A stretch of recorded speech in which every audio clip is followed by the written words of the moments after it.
عزیز طلباء، ہم نے آپ کی کتاب سورہ مکی سے جو نظم صدر سے حالی شروع کی ہوئی ہے اس کا جو باقی حصہ ہے وہ آج پڑھتے ہیں، اور ہو سکتا ہے کہ اس کے بعد بھی یہ اس سے چوتھے کی بجائے پھر پانچواں حصہ بھی آپ پڑھیں گے، کیونکہ تو کافی طویل ہے اور اس کی مشق بھی ہم کریں گے۔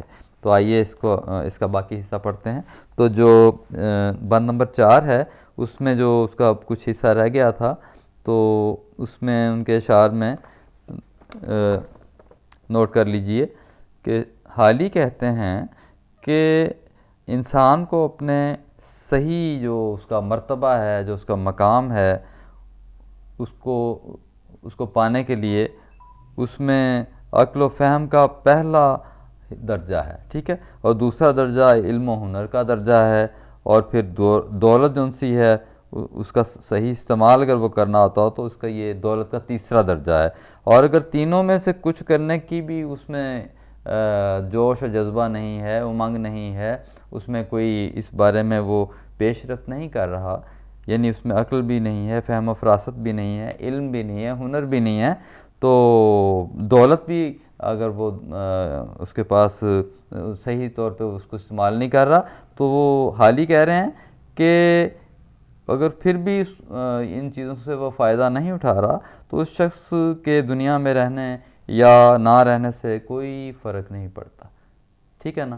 مراد یہ ہے مختصر طور پہ کہ ہمیں ایسے لوگوں کی ضرورت ہے، یا ہمیں ایسے معاشرے میں ایسے افراد کی ضرورت ہے جو ایک دوسرے کے ساتھ میل ملاپ رکھیں، ایک دوسرے سے پیار محبت سے رہیں، اپنی دولت سے دوسروں کو سہولت عطا کرنے والے ہوں۔ یہ نہیں کہ دولت اپنی سمیٹ کے اپنی جیب میں رکھی ہوئی ہے اور کسی کو کوئی فائدہ ہی نہیں ہو رہا۔ اس لیے یہاں پہ وہ یہ کہہ رہے ہیں کہ لوگوں کے لیے نفع رساں، فائدہ دینے والا انسان کو بننا چاہیے، نہ کہ وہ اپنا ہی آپ جو ہے وہ پیش نظر رکھے۔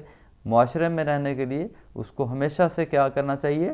اس کو دوسروں کے کام آنا چاہیے، دوسروں سے محبت اور پیار سے پیش آنا چاہیے۔ تو یہ ساری باتیں ہیں جو کہ اس بند میں پیش کی گئی ہیں۔ تو وگرنہ وہ پھر شاعر یہ کہہ رہے ہیں کہ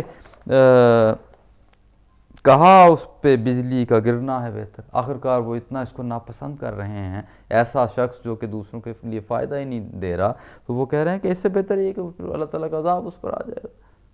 مراد ہے کہ بجلی کا گرنا، خدا تعالیٰ بھی اس سے ناراض ہوگا، اور خدا پھر ایسا بندہ اس دنیا سے چلا ہی جائے تو بہتر ہے۔ کہنا وہ یہ چاہتے ہیں کہ تاکہ اس دنیا میں جو اچھے لوگ ہیں ان کی جگہ ہے، ایسے لوگوں کی کوئی جگہ نہیں ہے جو اپنے آپ کا خیال رکھیں، دوسروں کا کوئی خیال نہ رکھیں۔ اسی طرح آگے وہ کہتے ہیں کہ خلائق سب اس کی نحوست سے چھوٹے، اور دنیا کو ایسے شخص کی کوئی ضرورت نہیں ہے۔ خلائق مخلوق کو کہتے ہیں کہ مخلوق کو پھر کیا ضرورت ہے ایسے شخص کی یا ایسے افراد کی جو دوسروں کے کام ہی نہ آئے، ٹھیک ہے نا۔ تو ایسا بد نصیب اور بدبخت شخص جو ہے وہ اس سے چھٹکارا ہی مل جائے تو بہتر ہے۔ تو یہ یہاں پر وہ اس بات کا اظہار کر رہے ہیں کہ انسانیت کی خدمت کرنے والا وجود ہی بہرحال کامیاب ہوتا ہے۔ یہ جو میسر لفظ ہے وہ آپ کے آیا ہے اس میں بند نمبر 4 میں، اس کو دیکھ لیجئے۔ حاصل ہونا، دستیاب ہونا، وہ چیز جو آسانی سے مل جائے یا موجود، یہ میسر کہلاتا ہے۔ تو میسر یہ الگ لفظ ہے، وہ الگ لفظ ہے، اس کا مطلب ہے آسان کرنے والا، اس کو آپ نوٹ کر لیجئے۔ باقی انشاءاللہ اس کے بعد کریں گے آئندہ، ٹھیک ہے۔ اللہ حافظ۔